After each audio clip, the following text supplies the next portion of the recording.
e dobbiamo essere orgogliosi di quello che siamo e dobbiamo chiedere con forza al governo di tenerci in considerazione e soprattutto di ascoltarci. Nelle parole del presidente di Confartigianato Imprese del Veneto ci sono insieme orgoglio e grido d'allarme. Dopo gli industriali a Torino, a Milano tocca a loro, il popolo degli artigiani, delle partite IVA, il tessuto connettivo della regione. Un esercito di 400 imprenditori da tutte le province, partiti all'alba in pullman per partecipare al vertice nazionale. È una domanda che mi fanno, ma è una manifestazione di protesta? No, è una manifestazione di proposta, è una manifestazione di spiegazione.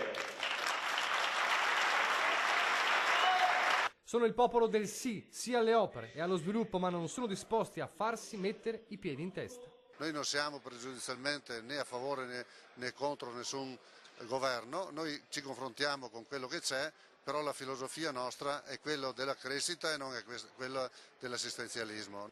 Se in 8 anni gli investimenti pubblici sono crollati del 37%, perdendo 122.000 occupati, e se le infrastrutture italiane segnano un meno 19,5% rispetto alla media dell'Europa, il clima non è certo dei migliori. Eppure, dice qualcuno nell'Assemblea, la politica ci chiama soltanto quando ci sono problemi. E il Veneto chiede banda larga, misure per venire incontro alle imprese e soprattutto infrastrutture, strade, collegamenti. Poter trasportare le merci non come nel Medioevo.